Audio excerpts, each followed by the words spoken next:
String के already I think ये discuss कर चुके हैं हम फंक्शंस।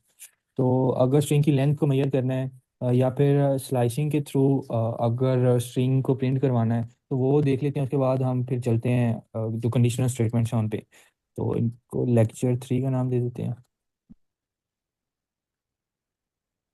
सबसे पहले आपने पाइथन की फाइल जो क्रिएट करनी होती है वो डॉट पी वाई एक्सटेंशन से क्रिएट करते हैं वी एस कोड में, जैसे सी प्लस प्लस या बाकी लैंग्वेजेस हैं उनमें जो एक्सटेंशन यूज होती है। इसके बाद अब पहले एक स्ट्रिंग हम यहाँ पे डिक्लेयर कर लेते हैं। String is equal to, string को डिक्लेयर करने के 2 से 3 मेथड हैं।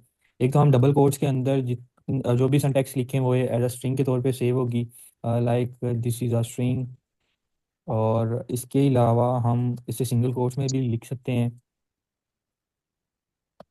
या अगर हम वो यूज़ करते हैं ट्रिपल डबल कोट्स तो उसके थ्रू भी हम स्ट्रिंग को डिक्लेयर कर सकते हैं या इनिशियलाइज कर सकते हैं। ये दिस इज स्ट्रिंग।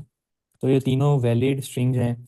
अब इन तीनों को अलग अलग लिखने का फ़ायदा ये है कि अगर हमने कोई सिंगल कोट्स यूज़ करना हो स्ट्रिंग के अंदर, तो यूज़ करना है तो सिंगल कोट के थ्रू ही हम स्ट्रिंग को इनिशियलाइज करवा रहे हैं, वहाँ पे वो एरर आएगा। लाइक अगर हम यहाँ पे एक और स्ट्रिंग लेते हैं स्ट्रिंग 1 के तौर पे। अब यहाँ पे हम अगर सिंगल कोट्स के थ्रू स्ट्रिंग को इसमें this is expert solutions experts channel. अब यहाँ पे जो पाइथन का ये कंपाइलर है या इंटरप्रेटर है, ये कंफ्यूज हो रहा है कि ये तो एक वैलिड स्ट्रिंग है, यहाँ से सिंगल कोट से लेके यहाँ तक, ये आगे वाली चीज़ क्या है ये। तो इसके लिए अब हम यहाँ पे या तो वो एस्केप सीक्वेंस करेक्टर यूज़ कर सकते हैं कि यहाँ पे हम वो लगा दें ये बैक स्लैश इसके अंदर लगाएंगे आई थिंक। ये पिछले लेक्चर में शायद मैंने बताया था। या हम क्या कर सकते हैं कि हम सिंगल कोट्स की बजाय यहाँ पे डबल कोट्स के थ्रू स्ट्रिंग को इनिशियलाइज करवा सकते हैं इस तरह। तो फिर हम एक सिंगल कोट यूज़ कर सकते हैं इसके अंदर। इसके अलावा अगर हम इन स्ट्रिंग की लेंथ मेजर करना चाहें तो हम लेंथ का वो फंक्शन यूज़ करते हैं, लाइक लेंथ ऑफ।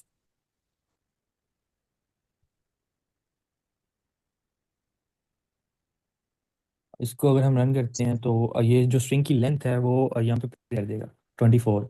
अब अगर हमें यहाँ से एक्सपर्ट से लेके लास्ट तक ये इतनी स्ट्रिंग सिर्फ चाहिए तो हम इसको भी गेट कर सकते हैं यूजिंग इंडेक्स। अब इंडेक्सिंग क्या होती है, ये जितनी भी लैंग्वेजेस हैं इनमें इंडेक्सिंग यूज होती है, जिसमें हर इंडेक्स के ऊपर कोई ना कोई स्पेसिफिक वैल्यू स्टोर होती है हमारी रैम की मेमोरी में। लाइक अगर ये टी है तो ये किसी इंडेक्स पे स्टोर होगा, इसी तरह ये जो एच है ये भी स्टोर होगा। और इसी तरह हर इंडेक्स पे कोई ना कोई वैल्यू या कोई कैरेक्टर ये स्टोर होता है। इसको हम इंडेक्स के थ्रू ही, यानी इंडेक्स नंबर दें और उसके थ्रू हम ये सारे करेक्टर्स को गेट कर सकते हैं। अब अगर हमने ये एक्सपर्ट से ऑनवर्ड सारे करेक्टर्स गेट करने हैं तो उसके लिए हमें पहले इसका इंडेक्स नंबर पता होना चाहिए। अगर इंडेक्सिंग जिस भी में स्टार्ट हो कोडिंग लैंग्वेज में वो 0 से स्टार्ट होती है बाय डिफॉल्ट। जावा में आई थिंक मैंने सुना था कि शायद 1 से होती है। लेकिन बाकी मैंने जितनी भी लैंग्वेजेस की हैं, सी सी प्लस प्लस पाइथन है, आर है, इसमें इन सब में जो इंडेक्सिंग है वो 0 से ही स्टार्ट होती है। तो अगर ये 0 से स्टार्ट होती है, टी अगर 0 इंडेक्स पे पड़ा हुआ है तो 0 1 2 3 4 स्पेस भी एक वैल्यू के तौर पे काउंट होगी और एक इंडेक्स के ऊपर पड़ी होगी। 0 1 2 3 4 5 6 7 8 9। तो 9 इंडेक्स से हमारा जो एक्सपायर का ई करेक्टर है वो स्टार्ट हो रहा है। 9 से लेके ऑनवर्ड हमें अगर स्ट्रिंग को प्रिंट करना है तो हम प्रिंट यहाँ पे STG1 और नेक्स्ट उसका इंडेक्स दे देंगे। लाइक हमें 9 इंडेक्स से लेके लास्ट इंडेक्स तक वैल्यूज चाहिए। अब ये जो मैं यूज़ कर रहा हूँ ना इंडेक्सिंग, इसे स्लाइसिंग भी कहते हैं। यानी आप जिस इंडेक्स से लेके जिस इंडेक्स तक वैल्यूज गेट करना चाहें स्ट्रिंग से या फिर किसी लिस्ट से तो उसको हम स्लाइसिंग कहते हैं। अब यहाँ पे हमें लास्ट तक चाहिए तो हम लेंथ ऑफ स्ट्रिंग भी यूज कर सकते हैं कि जितनी लेंथ है वो बेसिकली उसका लास्ट वाला इंडेक्स नंबर होगा स्ट्रिंग का। अब अगर हम इससे प्रिंट करते हैं तो ये एक्सपर्ट्स चैनल ये वाली स्ट्रिंग हमें रिटर्न करेगा। सॉरी 9, इसने 9 से ऑनवर्ड, तो या तो मैंने इंडेक्स जो काउंट किए हैं वो गलत किए हैं। अब 0 1 2 3 4 5 6 7 8, बिल्कुल मैंने ना गलत किए हैं काउंट इंडेक्स, ये 8 इंडेक्स पे पड़ा हुआ है ई, तो यहाँ पे ये 8 आ जाएगा। अब अगर दोबारा रन करते हैं तो अब ये पूरा एक्सपर्ट चैनल ये रिटर्न कर रहा है स्ट्रिंग में। तो इस जो एक स्ट्रिंग के स्पेसिफिक कैरेक्टर्स हैं या वर्ड्स हैं उनको एक्सेस कर सकते हैं। अब इनमें ये जो स्लाइसिंग है, अगर स्लाइसिंग की बात हो रही है तो वो भी थोड़ा सा मैं एक्सप्लेन कर दूं कि स्लाइसिंग हम 2 3 मेथड से कर सकते हैं। अगर हम इसी को सेम इस लाइन के थ्रू गेट करें तो हमें सेम आउटपुट मिलेगा। इसको मैं कमेंट आउट कर रहा हूँ, ये जो लेंथ थी स्ट्रिंग की। अब इन दोनों वैल्यूज, ये जो दो रिटर्न होंगे ना, इन दोनों का आउटपुट सेम होगा, यानी दोनों में जो कैरेक्टर्स होंगे वो सेम होंगे इस स्ट्रिंग के, stg1 के।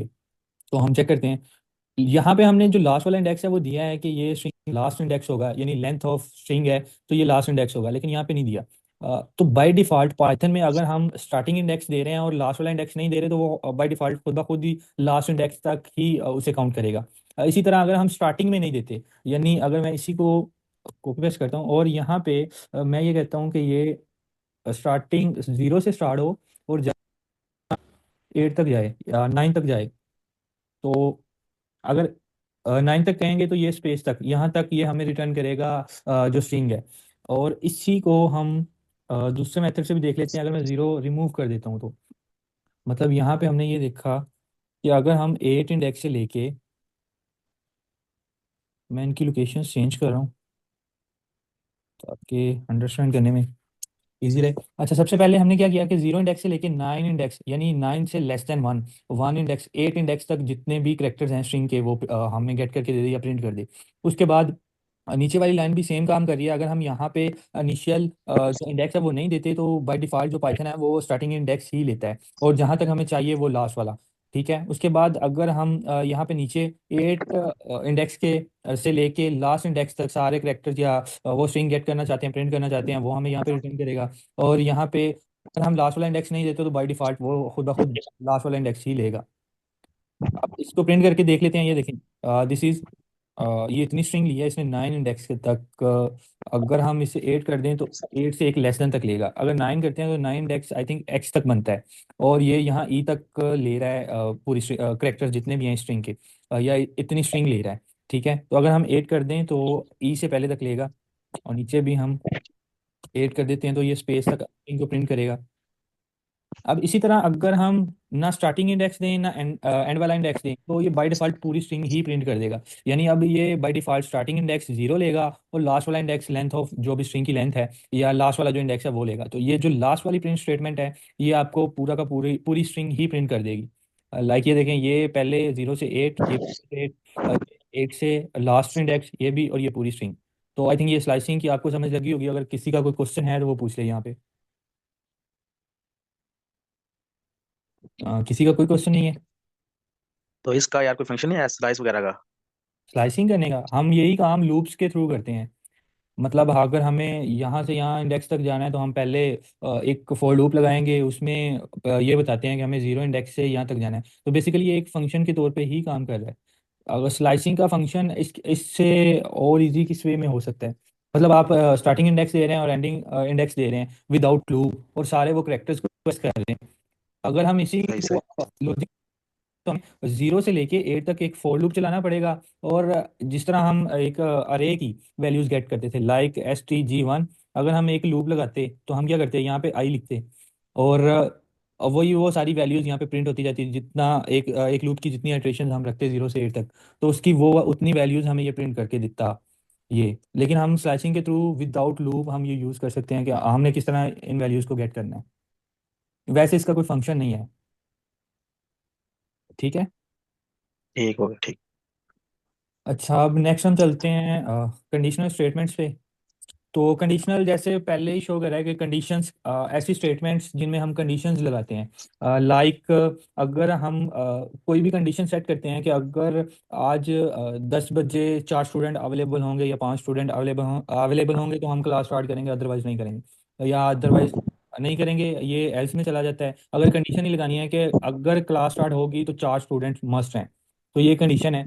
अब इसका सिंटैक्स किस तरह है कि अगर हम C++ में या पाइथन में देखते हैं तो इफ, नेक्स्ट हम वो कंडीशन लिखते हैं जो हमने लगानी होती है, देन इसी इफ की बॉडी स्टार्ट हो जाती है। अगर हम ये लगाते हैं सेमीकोलम्स कहते हैं, और इसके बाद एक इंडेंटेशन या फिर 4 स्पेसिस या एक टैब की स्पेस, इसके बाद जितना कोड भी लिखेंगे वो सारा इस इफ की बॉडी में आएगा। लाइक A = 1, B = 2, और इसी तरह अगर हम मूव करते जाते हैं तो ये सारा इसी की बॉडी में आएगा। कब तक आएगा, जब तक हम इस इंडेंटेशन से बाहर नहीं निकल जाते। मगर साइड जाते हैं तो अब यहाँ पे जो भी हम कोड लिखेंगे वो एज अ न्यू कोड या न्यू लाइन ऑफ कोड के तौर पे कंसीडर होगा, वो इफ की बॉडी में नहीं आएगा।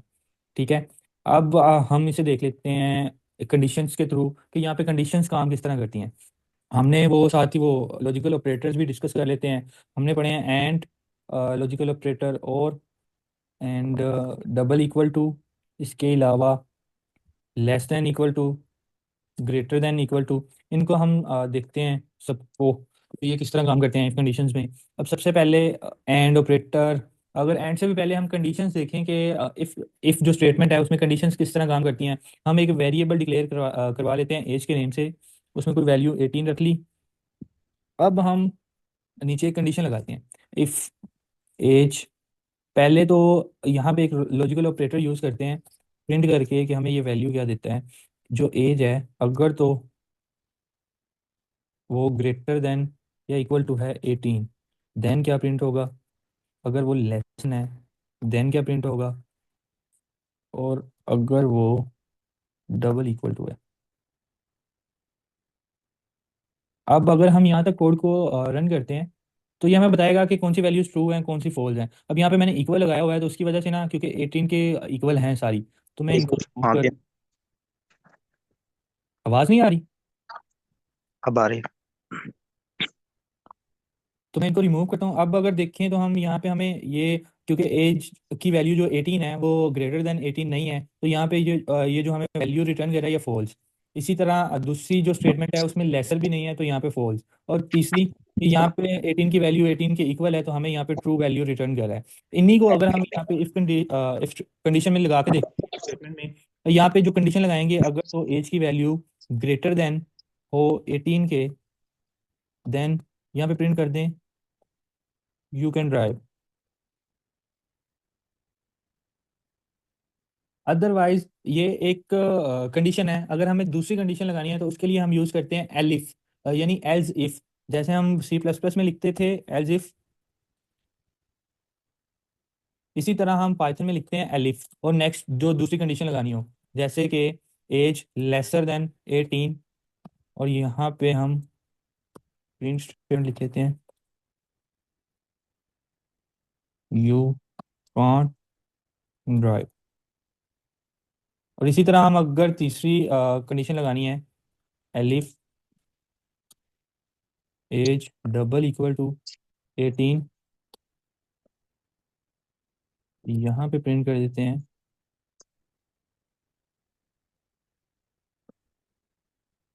Your age is 18।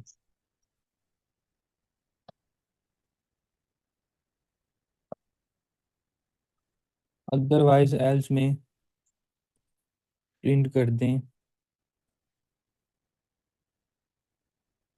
You are not eligible.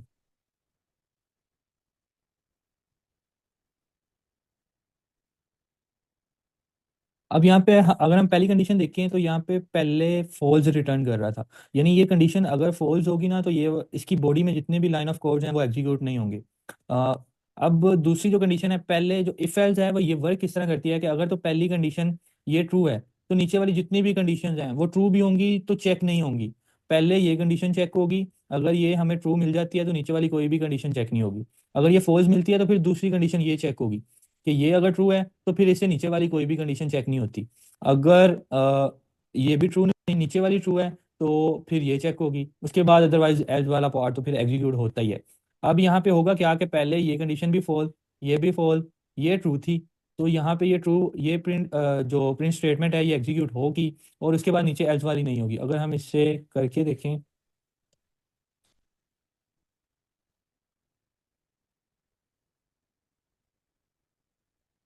ये पहली फॉल्स, दूसरी फॉल्स, तीसरी ट्रू, और उसके बाद ये तीसरी ट्रू है तो ये वाली लाइन ऑफ कोड एग्जीक्यूट हो रही है, योर एज इज 18 ईयर।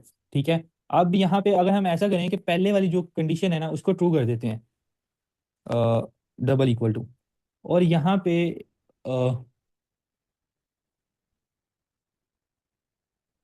ये जो तीसरी कंडीशन है इसको भी ट्रू कर देते हैं कि जो एज है वो ग्रेटर देन 10 हो। अब यहाँ पे ये वाली जो कंडीशन है ये भी ट्रू है, यानी एज की जो वैल्यू 18 है वो डबल इक्वल टू 18 है, और इसके अलावा एज की जो 18 वैल्यू है वो 10 से ग्रेटर है। ठीक है। तो यहाँ पे पहले ये कंडीशन चेक होगी, तो जैसे ये ट्रू हो जाएगी नीचे वाली कोई भी कंडीशन चेक नहीं होगी। उसको हम चेक करते हैं। यहाँ पे अब ये यू कैन ड्राइव ये स्टेटमेंट एग्जीक्यूट होनी चाहिए। तो ये देखें, पहले वही तीन वैल्यूज जो आ गई, उसके बाद यू कैन ड्राइव, ये कंडीशन ट्रू हुई तो बस यही लाइन ऑफ कोड्स एग्जीक्यूट होंगी जो इसकी बॉडी में है, इस कंडीशन की जो कंडीशन ट्रू हुई है। उसके बाद अगर नीचे वाली कोई कंडीशन ट्रू भी है तो वो चेक नहीं होगी। तो एलिफ का मतलब भी यही है कि अगर तो पहली कंडीशन चेक होके वो ट्रू हो जाती है तो फिर दूसरी चेक नहीं होती, अगर ट्रू नहीं होती तो फिर जाके दूसरी जो है वो चेक होती है। यानी अगर पहली चेक हो जाती, ट्रू हो जाती है तो फिर दूसरी चेक नहीं होती। ठीक है। अब यहाँ पे अगर हम इसी तरह कोई और एग्जांपल ले लें, जिस तरह किसी ग्रेड की ले लें कि अगर आपने ग्रेड्स अपने देखने हैं कि अगर वो 90+ हैं तो A+ ग्रेड आना चाहिए, अगर 80 हैं तो ए आना चाहिए। इस तरह वो सेम ही आप वही कंडीशंस यूज़ करते हैं। हाँ, यहाँ पे हम दूसरे एंड और लॉजिकल ऑपरेटर्स का यूज़ कर सकते हैं, और यहाँ पे multiple line of codes use कर सकते हैं। उसकी एक एग्जांपल कर लेते हैं कि अगर आपके पास दो कंडीशंस हैं तो उनको आपने किस तरह लिखना है पाइथन में। इफ़, अगर तो आपके पास यहाँ पे एक वेरिएबल 18, अब यहाँ पे दो कंडीशन हम लगाते हैं, एक तो एज की जो वैल्यू है वो ग्रेटर देन या इक्वल टू होनी चाहिए 10 के, एंड एज की वैल्यू डबल इक्वल टू 18 भी होनी चाहिए, अ, या फिर लेसर देन इक्वल टू 18 लगा लें, लॉजिक बन जाएगा। और यहाँ पे फिर प्रिंट कर दें कि यू कैन ड्राइव, और साथ और भी अगर कुछ प्रिंट करना है like print you can also vote. मतलब यहाँ पे आप multiple line of code use कर सकते हैं इसी इफ़ की बॉडी में। इसके बाद अगर नीचे एलिफ में कोई और स्टेटमेंट यूज़ करनी है और कोई और लॉजिकल ऑपरेटर यूज़ करना है लाइक और, तो उसके लिए फिर आप अगेन दोबारा कोई कंडीशन लगाएं, जैसे एज डबल इक्वल टू 18 हो जाए, या फिर और, I think small he use होता है।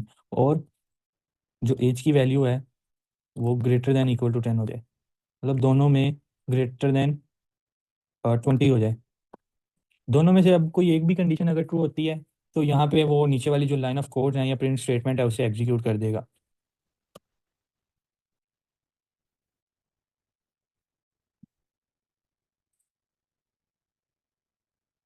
Is true.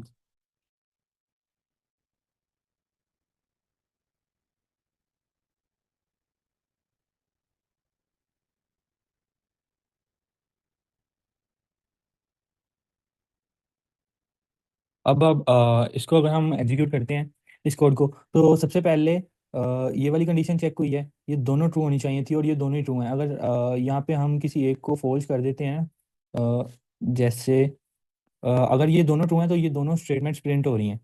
इनमें से कोई एक जो है हम उसको फॉल्स कर देते हैं, लाइक कि एज की वैल्यू 10 के इक्वल भी होनी चाहिए और 18 से लेसर भी होनी चाहिए। तो ये नहीं है तो पहली कंडीशन फॉल्स होगी, अब दूसरे वाली ही एग्जीक्यूट होगी, और दूसरे वाली में से एक अगर ट्रू है तो एग्जीक्यूट हो जाएगी। अब यूर कंडीशन इज ट्रू, ये वाली लाइन ऑफ कोड एग्जीक्यूट हो रही है। अब ये क्यों हो रही है, क्योंकि यहाँ पे एज की जो वैल्यू है वो 18 है, ये वाली कंडीशन ट्रू है, ये फॉल्स है।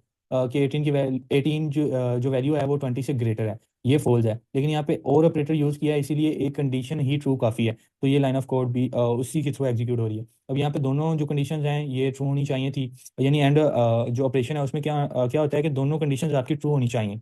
अब यहाँ पे एक कंडीशन जो है वो फॉल्स है कि एज की वैल्यू 18 10 के इक्वल होनी चाहिए, और जो कि नहीं है, तो इस वजह से ये कंडीशन फॉल्स, तो ये वाला जो इसकी बॉडी में कोड है वो एग्जीक्यूट नहीं होगा। इसलिए ये जो नीचे वाला कोड है वो एग्जीक्यूट हो रहा है। तो यहाँ तक कंडीशंस में या फिर लॉजिकल ऑपरेटर्स में किसी को मसला है तो वो बता दे। आज के लिए हम यही करेंगे कंडीशंस। नेक्स्ट लेक्चर में हम लूप्स स्टार्ट करेंगे, और लूप्स के साथ अगर लिस्ट और टपल्स हो जाएं तो ठीक है, अदरवाइज वो नेक्स्ट लेक्चर में करेंगे। और यहाँ तक अगर किसी को कोई इशू है तो वो बता दे।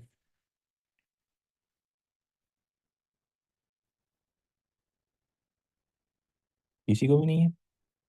नो सर, आर क्लियर है, थैंक यू, क्लियर है सारा कुछ। चले।